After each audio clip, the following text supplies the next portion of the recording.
তোমাদেরকে আগের ভিডিওতেই আমি বলেছিলাম যে আজ আমার মেয়ের পরীক্ষা শেষ, তো ওর শুধু প্র্যাকটিক্যাল পরীক্ষা রয়েছে। ওটার ডেট যে কবে দিবে এখনও আমি জানি না। ওকে পরীক্ষার হলে ঢুকিয়ে দিয়েই আমি খুব তাড়াহুড়া করে বাসায় চলে আসি, কারণ বাসায় আমার অনেক কাজ জমা রয়েছে, সেগুলো সেরে আবার ওকে আনতে যাব। এসেই আমি খুব তাড়াহুড়া করে তাড়াতাড়ি মুরগির মাংসটা বসিয়ে দেই। আর তোমরা তো দেখতেই পাচ্ছ আমার মুরগির মাংসটা রান্না করার প্রসেসিং। আমি এভাবেই মুরগির মাংস রান্না করি।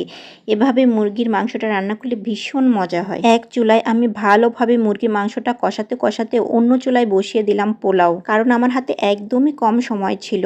এদিকে তাড়াহুড়া করে পোলাওটাও হয়ে গেছে। আর এই দেখো, এদিকে আমার মুরগির মাংসটাও হয়ে গিয়েছে। আমি একটু মুরগির মাংসতে বেশি ঝোল রেখেছি, কারণ আমাদের বাসায় একটু ঝোল খেতে সবাই পছন্দ করে।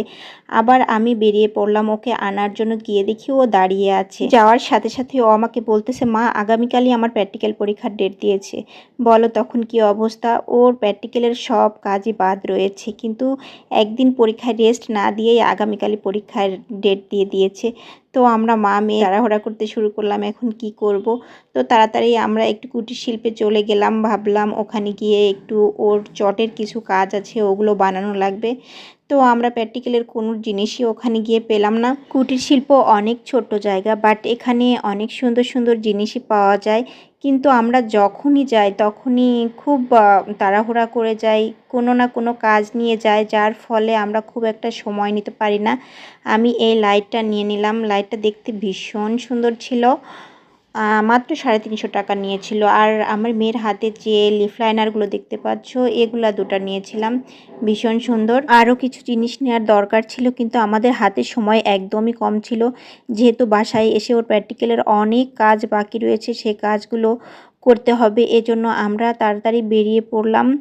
কিন্তু ওর প্র্যাকটিক্যালের কিছু চিত্র আঁকা বাদ ছিল, কাগজগুলো নষ্ট হয়ে গিয়েছিল, সেগুলো নিতেই আমরা আবার লাইব্রেরিতে ঢুকে পড়লাম। কিন্তু দুঃখের বশে লাইব্রেরিতে গিয়ে আমরা কাগজ পেলাম না। আমরা যে লাইব্রেরি থেকে নিয়েছিলাম সেটা বন্ধ ছিল, এজন্য আমরা পাইনি। হয়তো আগামী দিন নেওয়া লাগবে, না হলে অন্য কোনো দোকান থেকে। এসে দেখি আমাদের নিচে যে গাছগুলো ছিল, গাছের অবস্থা খুবই খারাপ হয়ে গিয়েছে। উপর থেকে অনেক ময়লা ফেলেছে এবং গাছগুলো নষ্ট হয়ে গিয়েছে। আমি গাছগুলোকে একটু যত্ন করলাম, একটু গাছের গোড়া থেকে কিছু ঘাস পাতা ছিঁড়ে দিলাম, এবং গাছের গোড়া খুবই শক্ত হয়ে গিয়েছিল। আসলে আমি সময়ের অভাবে গাছগুলো যত্নই করতে পারি না, যার ফলে গাছগুলো এতটা নষ্ট হয়ে গিয়েছে। বাসায় গিয়ে দেখি আমার ছোট্ট বুড়িটা বড় কাপড় চোপড় পরে খেলা করতেছে। ও সবসময় বড়দের কাপড় পরে খেলা করতে ভীষণ পছন্দ করে। আর রাবেয়া তো লিপস্টিকগুলো দেখে খুবই খুশি হয়ে পড়েছে। আর ওদের মনের একটাই আশা যে ওদের রুমের সব কিছু গোলাপি গোলাপি করবে। গোলাপি চিরুনি দেখেই ওরা খুবই খুশি।